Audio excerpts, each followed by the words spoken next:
4. And Amber, would you please take attendance? Thank you. Yes, thanks, Alice. All right, so let's see here. Ava Bermudez Zimmerman. Present. Thank you. Isha Canada will not be joining us today. We did hear from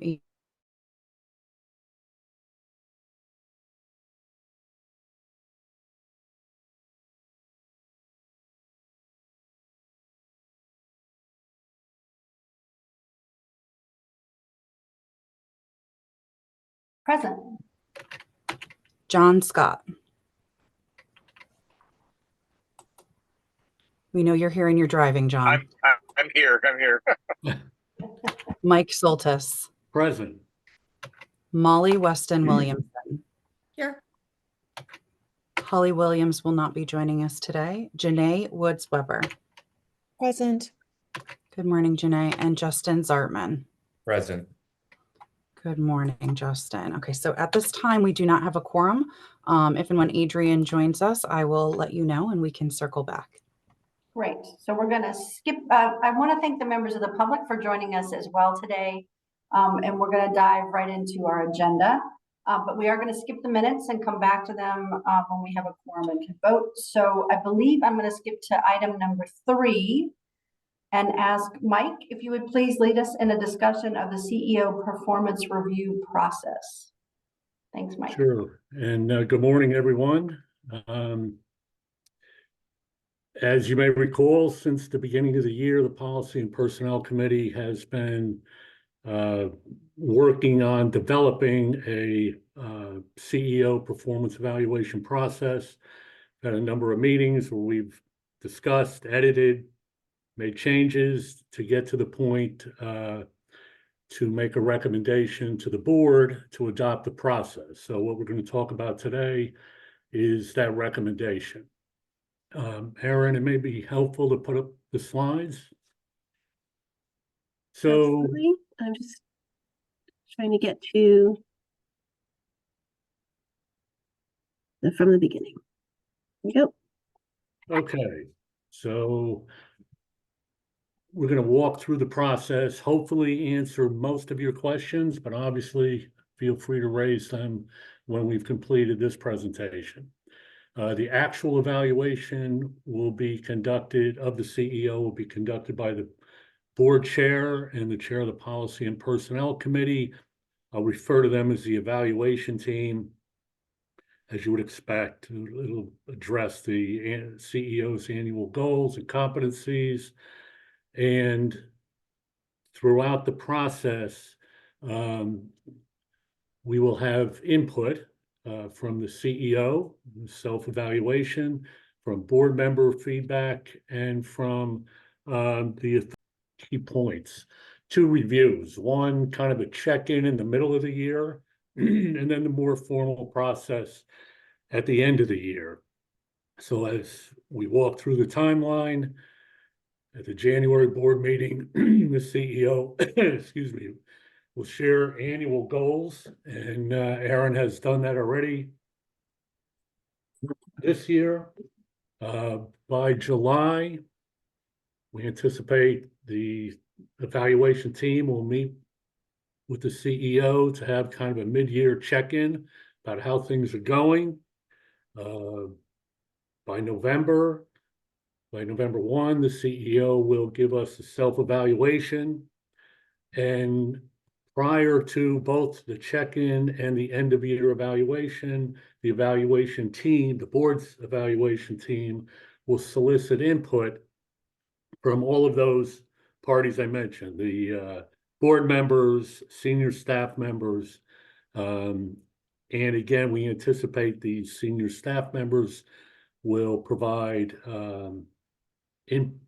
input from the people reporting to them. Okay. These are, you'll see the second document that was distributed. These are the competencies that will be evaluated. You may recall we started with Fran Pastor's documents that her agency had very recently prepared. We did some editing. We did some modifying to make it more appropriate for the authority. But these are the 7 main areas, and they're very broadly worded to provide an opportunity to comment on almost anything. So they're not intended to be limiting, they're intended to be broad. Okay.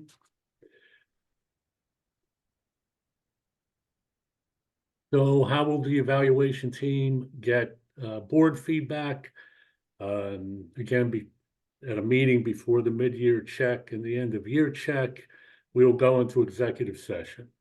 Okay, and there'll be an opportunity for people to comment, and we'll collect those comments and synthesize them and use them. The evaluation team will use survey. How we'll deliver it yet hasn't been firmed up, but that's a detail.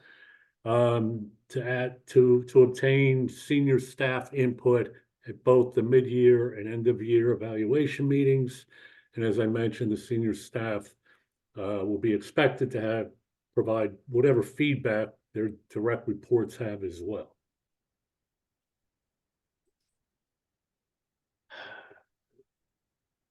As far as the board members and senior staff, the idea is to share the CEO's annual goals and description and these 7 core competencies, and ask a handful of open-ended questions to get the individual's opinion. Think the CEO is making appropriate progress?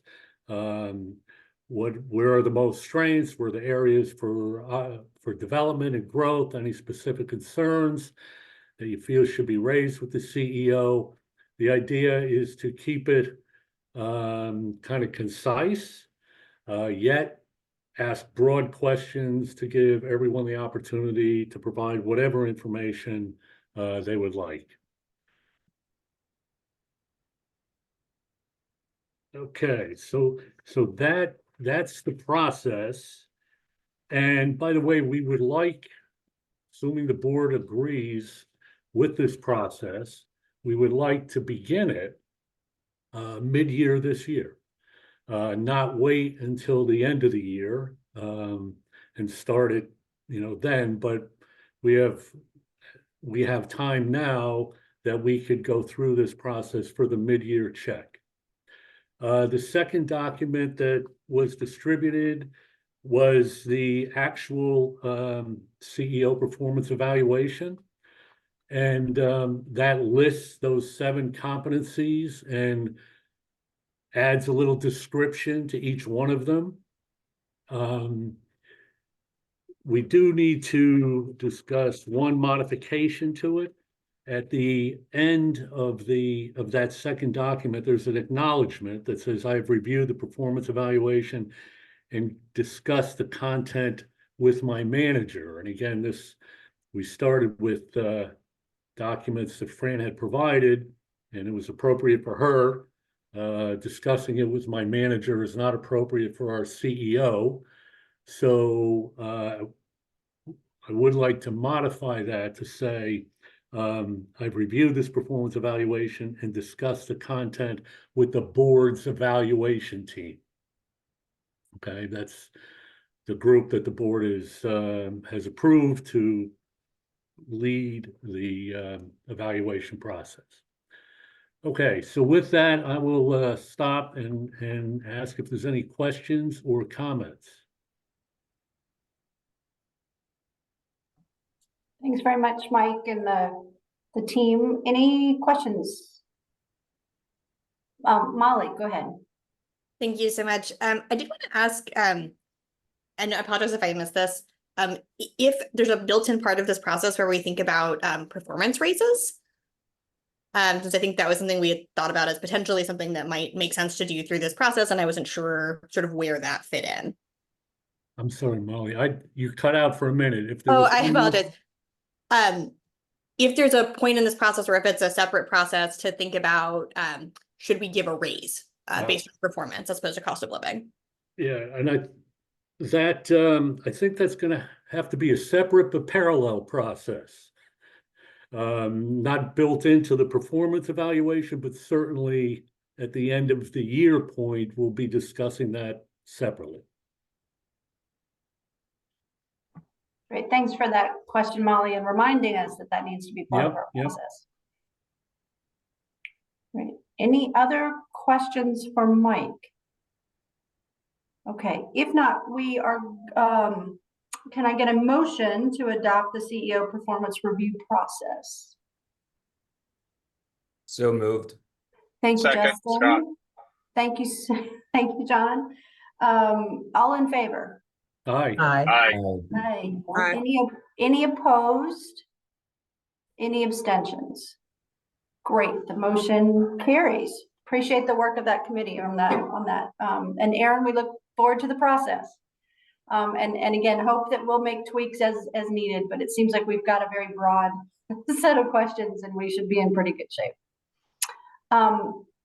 Amber, I noticed that Adrian has joined us, so if we can log her attendance, I'll back us up to the minutes before we move forward in the agenda. Excellent. Thank you, Alice. Adrienne, I have you in attendance. Thanks so much. Great. Thank you. Thanks, Adrian.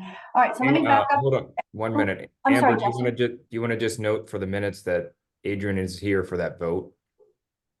Because we Oh. need to show that we had quorum before that vote. Mm. Yeah, thank you, Justin. Appreciate that Justin. catch. All right, great. So let me back up for just one quick minute to ask for review of the March 14th meeting minutes.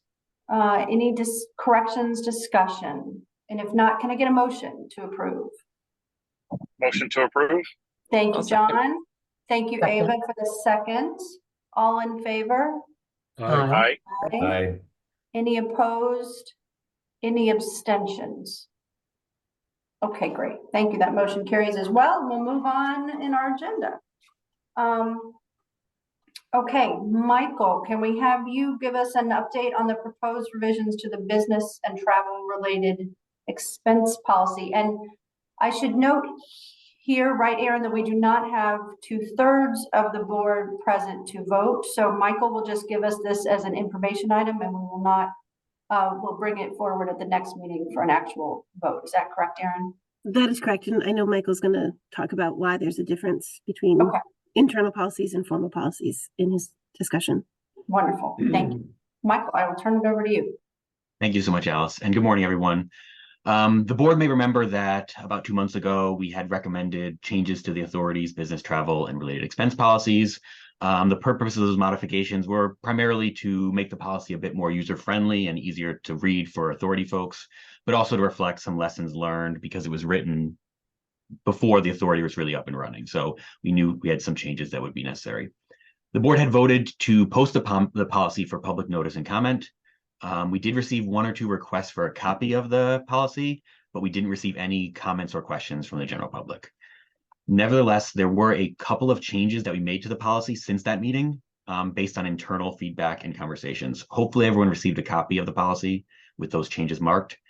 Both changes are essentially to provide a little bit more flexibility to the authority related to the expenses, but not really substantive changes to the policy. The first was inspired actually by board member John Scott's comments and questions at that board meeting around the authority prepaying for expenses and the responsibility should there be cancellations of a work trip. Based on that feedback, we discussed the topic and determined that we should update the policy to reflect that we're no longer prevented from purchasing travel insurance, because that was originally something that was restricted in the policy. So that wasn't exactly what John had raised as the issue, but we thought it was the solution to help mitigate sort of the risks related to the question.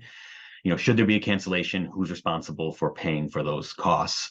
Travel insurance can potentially cover that, so it's no longer an employee or the authority itself paying.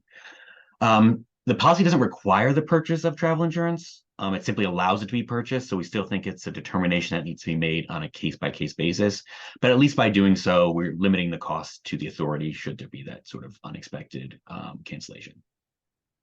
The other change that we made to the policy was about the exact way that the travel expenses would be reported in the budget and in the board meetings. The original draft had indicated that it would appear a specific way. That requirement that the expenses be reported to the board in the monthly financials and in the budget is still there. It's just not as defined exactly how it's going to appear. The specificity was removed. We felt this was helpful in part because if there's a need to change the manner in which it's reported, it doesn't require the whole policy to be changed or a new policy to be adopted, because that's sort of a 3-month process. But more importantly, we thought it was important to do that because it doesn't force the expenses to be reported in the same way in the budget as it is in the monthly financials. As it was originally written, it seemed like that would be the implication. So just a little more flexibility. We'll still report on all the expenses related to business travel and related expenses. Other than those 2 items, the policies, the same as it was 2 months ago. Alice, as you noted, typically this is the point where I'd ask the board to officially vote to adopt the modified policy, but I think we're gonna have to hold off on that for today. I don't think this has come up at a prior board meeting, but according to statute, any official policy adopted by a quasi-public agency must have 2/3 of the voting members vote in favor of the policy.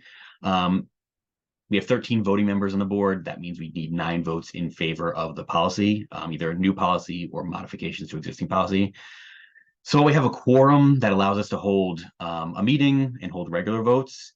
Any official policies would need to be, we need 2/3 votes. So not possible to get that today.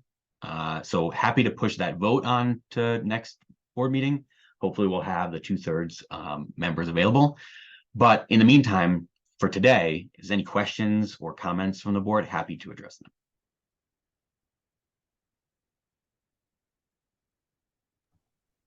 Thanks, Michael. Great. So this will be a quick item on the next agenda. Hopefully. Thanks so much. Thank you.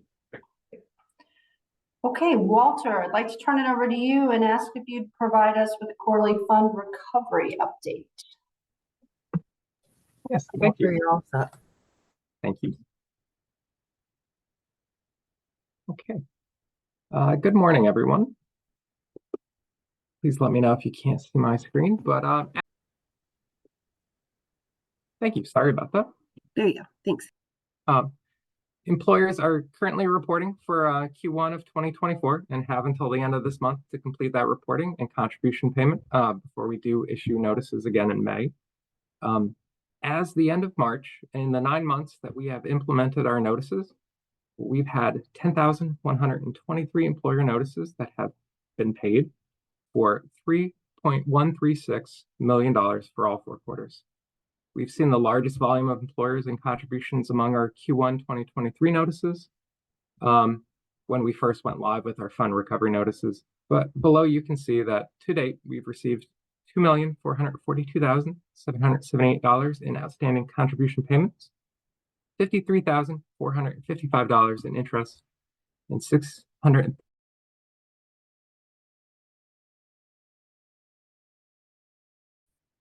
Another impact on the notice outreach is that the employer accounts that we've been able to continue to update in our system to mark as no longer being covered by our program.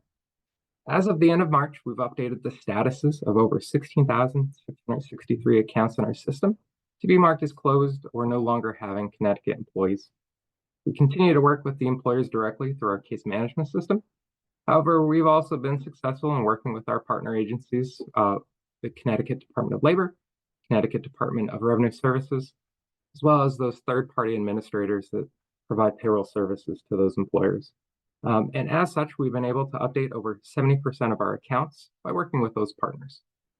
To date, we've also waived from these business status updates a total of 32,174 notices for 17,720 employers in our system. In January, we sent our outstanding notices for Q1 and Q2 to our external fund recovery vendor. And then in March, we sent our Q3 2023 outstanding notices to them as well. To date, we've sent 23,510 notices for 10,695 unique employers to this fund recovery vendor. When I last provided an update to the board back in December, we were looking to originally provide a number of 27,160 notices to this fund recovery vendor in January. But however, in continuing to work with our third-party partners, we are able to do a large portion of data cleanup in our system to bring that number down.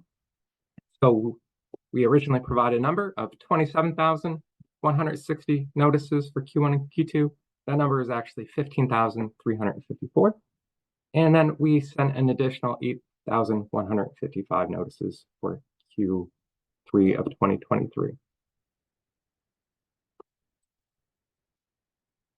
As I noted previously, we did establish a relationship with our internal fund recovery vendor in January by placing our Q1 and Q2 debts with them. And then in March, we placed our Q3 debt. This vendor, whose name is Transworld System Incorporated, which is commonly referred to by us as TSI. TSI is an established vendor in the area, being on the state of Connecticut contract.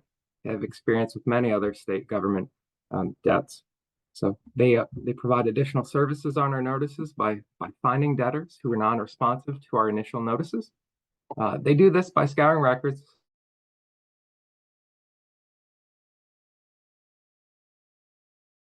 those employers and provide the necessary outreach to them. They can also accommodate other features that we currently don't facilitate, like offering payment plans for the employers. And lastly, they have a familiarity and are compliant with Fair Debt Collection Practices Act. TSI works to provide a customer forward type of relationship with those that have an outstanding notice with Connecticut Paid Leave and are working to direct those employers back to the CTPL resources and our contribution team to help provide clarity and resolution on those notices. Additionally, since placing our 23,510 notices with TSI, they have started to reach out individually to those back in February. Then in March, they did send out their own notices to that employer base. Since those outreaches, we've already directly received payments for 597 of those notices, totaling $137,361. And additionally, we've been able to waive 1,158 of those notices as vetting of not having Connecticut employees anymore. We're in the early stages of our relationship with this vendor, but to date, 7.46 of those notices placed to TSI have already been resolved in our system. All right. Lastly, I'll just highlight some of our case management inquiries and responses from those notices we've sent over the last 9 months. As of last week, we did receive a total of 12,483 inquiries or cases since our inception. The largest response from our notices is the first 2 quarters when we went live. And we have seen a trend down in our last 3 months. We're currently averaging slightly less than 320 new cases per week. However, in the last 3 months alone, that number has gone to approximately 200. As of last week, we've also closed 12,187 of those inquiries in our system. 6,344 of those were closed as a valid dispute. 1,437 were invalid disputes. We've also seen 1,000 duplicate submissions into our system, 1,473 cases for business status updates or closures, 853 cases where we have tried to times, but we have not received any additional responses, and then 1,004 cases where employers or TPAs had some general questions regarding how to pay the notice, registration-based inquiries, and other items like that. We've now made 67,196 updates or actions to cases and worked 21,904 cases, meaning multiple team members have worked a case at some point in time after we originally closed the case, where they maybe came back with some additional questions. Our actions per case currently is at 3.07. So we've been able to stay efficient while working on each case, but still provide the necessary information or clarification to ensure we can respond to the employers and alleviate any confusion. We've been able to maintain our efficiency to provide 360 actions per day, 193 cases touched per day, 67 cases closed per day, while still trying to ensure we provide the needed materials and guidance to the employers in our program. We did onboard 2 temps originally in January when our fund recovery inquiry queue first went into effect, and then effective in March with our volume trending down, those temps are no longer assisting us. Lastly, another benefit of our notices is that by receiving cases from employers, we've been able to work with those contacts, ensure that they are registered on that account, and if not, make them register on the account. So we've gotten contacts for 2,377 contacts on 2,154 accounts since our notices went into effect that weren't originally there. So we continue to build and enhance in our contact database. I'll pause there for any questions that the board may have.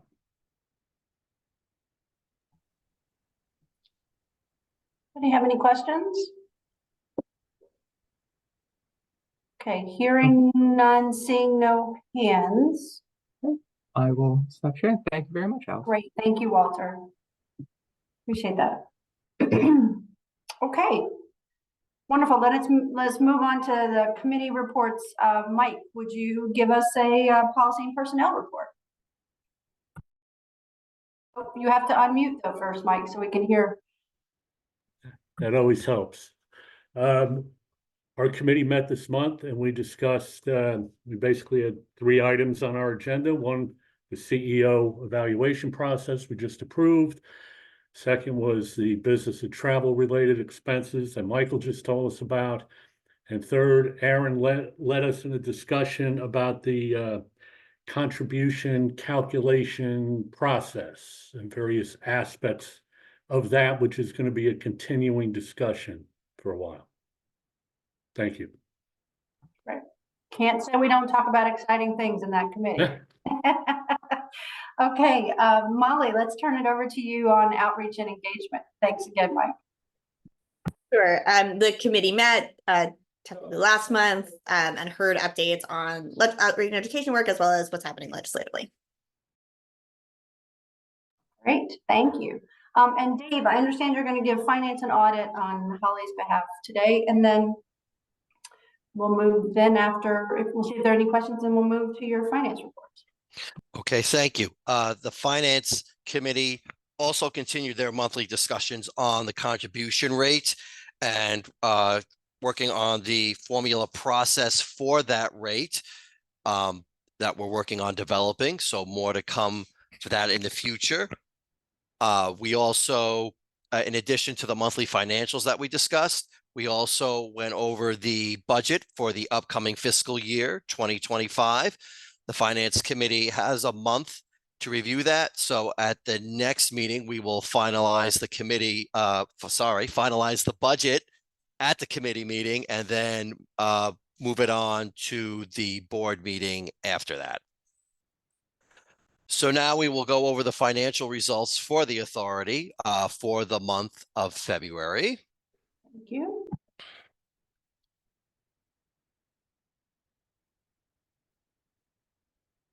We can see your screen, Dave. Thank you very much. Okay, we'll start with the operating budget as usual. For the month of February, the net activity was almost a net negative $800,000. There was about $100,000 of fund recovery penalties as a result of the fund recovery efforts that Walter discussed a few minutes ago. There were also about $900,000 of expenses for the month of February. Nothing out of the unusual there. Payroll and related benefits, contact center, outreach, all the usual. Year to date, the results of the expenses have been $8.4 million, and that's almost $2.9 million ahead of budget. In terms of the net income for operations, we're at $2.1 million. It does show we're behind budget $1.5 million, but as I always like to remind everybody, that's because we did not transfer $5 million into the operating budget for the administrative fee because we had enough money in the operating reserves already. So we kept the money in the interest-bearing account. Moving on to the bond budget, we had no activity for the month of February, so everything was the same as it was last time. We did budget some items that we didn't spend money on, so we are ahead of budget in that regard. In terms of how much bond money we have left, we still have $2.4 million left that's been allocated so far for us to use in the future. Regarding contribution activity for the month of February, we had a net activity of $27.4 million. That had us at over $4.9 million of a positive budget. The biggest driver of that positive variance was the benefits paid for the month with a positive variance of $5.9 million. The actual benefits paid for the month of February was $28.7 million, which averages about $7.2 million a week. As far as contributions, we got $364,000 in. That was $2.1 million less than we budgeted, but that was somewhat offset by our fund recovery efforts of $476,000 of a positive variance. Year to date, our activity has been almost $71 million, and that's almost $31.7 million of a positive variance. As a result of positive variances across the board, there is a negative variance year to date for contribution revenue. However, that is offset by our fund recovery efforts, both in terms of contribution and interest. They almost net out to zero. So that's good news there. So as far as where we are for contributions, like I mentioned, we are ahead of budget. In terms of where the contribution fund is at the end of February, it has over $569 million available for benefits to be paid. Just a quick look at the balance sheet. We have over $589.8 million of assets. As usual, the largest part of that continues to be what the fund invests in, which is the short-term investment fund, and that has over $557 million of funds invested in it. Quick preview for the month of March. Nothing unusual there. We had $1.2 million of expenses. That was a little higher than February expenses. We had 2 quarters of grievance adjudication expenses that we paid for and 2 months of maintenance expense that we were catching up on. Everything else is par for the course. The one thing I do want to draw your attention to was benefits paid. The month of March is one of those months where we reimburse Aflac for 5 weeks instead of 4 weeks. So if that number looks high to you, that's why. The other reason the number may look high to you is because the amount of benefits that we are paying is slowly getting higher. For the month of March, it averaged almost $7.5 million per week. So we are seeing the amount of benefits paid out go up, which we like to see. Like to see people using the program. In terms of money coming in, March again, another expected light month, almost $211,000, and the investment income was about $2.5 million. We continue to earn about 5.4% on the STIF account. Projecting where we're going to be at the end of the fiscal year, we still expect to be ahead of budget. Income less expenses is a negative $1.1 million. Again, that's negative because we didn't transfer the $5 million back in the first fiscal quarter of the fiscal year. But in terms of expenses, we do expect to be over $3 million ahead of budget for the year. Main drivers of that continue to be payroll and related expenses. Positions are being filled later than they were budgeted for. And the appeals expenses related to grievance adjudication, that activity is coming in less than was budgeted. So that's also a positive driver. And the contribution budget, we expect the net activity for that to be about $74.5 million by the end of the year. That does result in a positive variance of $61.7 million as a result of positive variances across the board for all components of the contribution activity. that's where we are for the month of February and a little bit of March and where we expect to be at the end of the year. Does anybody have any questions? Thanks, Dave. You're welcome. Okay, folks are good. Thank you for that. So, Erin, why don't we turn it over to you and your CEO report? Thank you so much. So a few updates for you. As Dave mentioned, we keep seeing growth in our claims. So just yesterday approved was what was our new record high claims for last week. It was 7,764,828 for claims that ended or were approved through 4/6. So, I think our outreach is definitely working. We're seeing increased claim activity. We're also seeing increased compliance with the document obligations. And so we have fewer denials because people are actually getting the documents into us, which is a really good thing for us. So we're really pleased about that. A couple of our board members are over at the Capitol today, as are a couple of our staff members. It is the Women's Business Development Day at the Capitol. And so we always appreciate that work. I just want to kind of highlight that for Fran. That's where Fran and Sheila are today. Other news at the Capitol, our bill, Senate Bill 222, was voted out of committee. We are looking forward to it being raised by the Senate and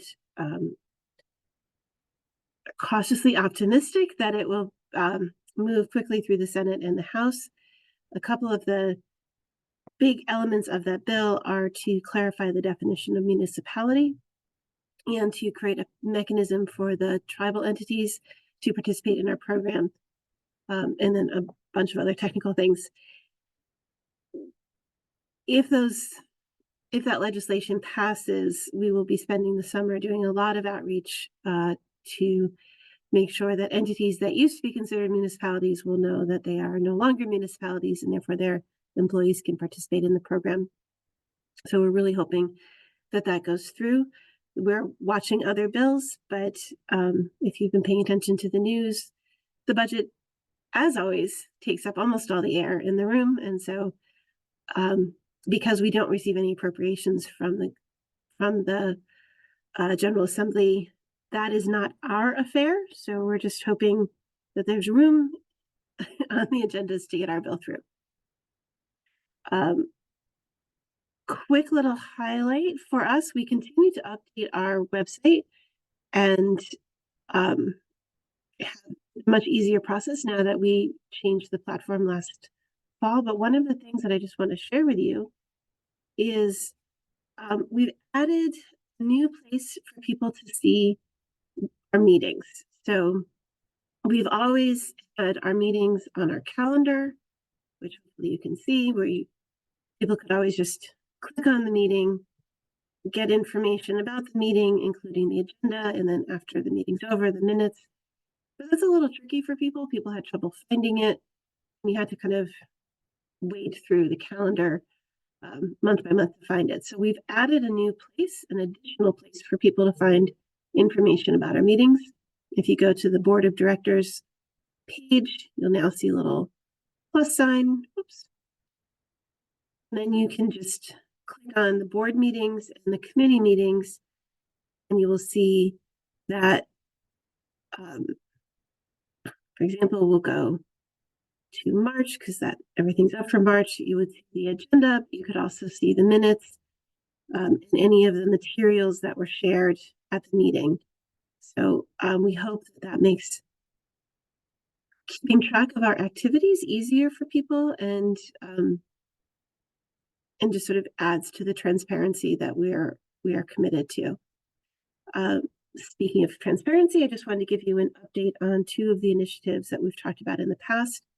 The first is the community education coordinators that the board approved in February. That initiative is moving right along.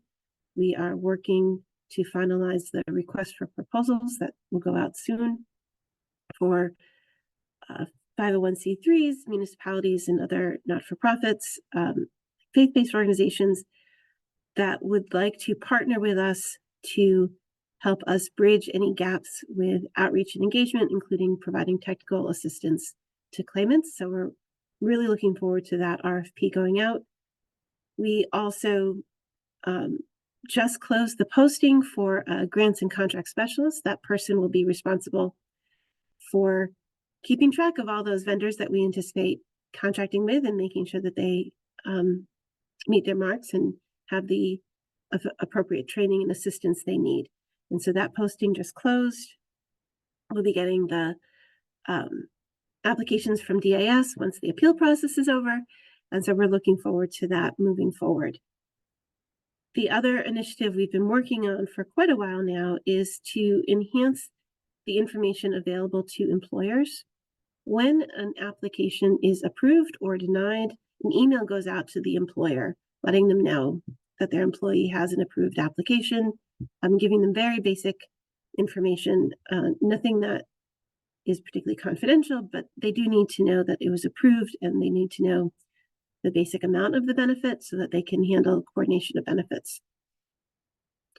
Employers have been asking us for reports so that it's easier for them to track them on a rolled up basis as opposed to just these individual emails.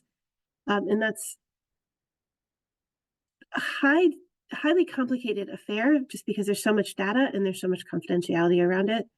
But we have been working on first scrubbing the data to make sure that no employer gets any information about anyone who's not their employee.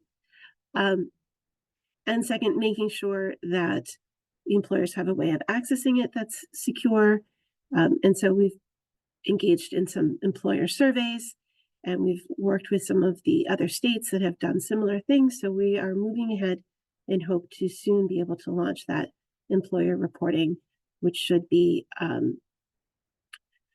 which we know employers are really looking forward to. Whenever we mention this with employer groups, they're just like, please do it now. So that's something we've been working on, and continue to do outreach, which is Jess is out doing outreach at this moment.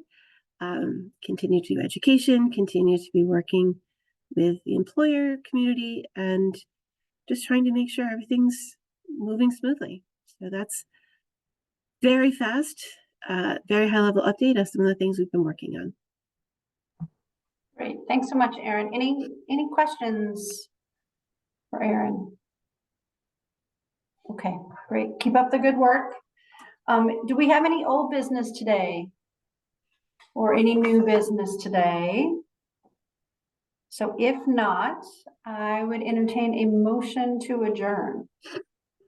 Move to adjourn. Okay. And thanks, John. And Mike's got the first and John's got the second. All in favor? Aye. Aye. Okay. Anybody opposed or abstaining? I doubt it. So they'll say the motion carried. And so our meeting is adjourned at 9:48. Thank you all so much for your hard work and your attention, and we will see you again soon. Thank you. Thank you so much. Thank you. All right. Bye all. Bye, everyone.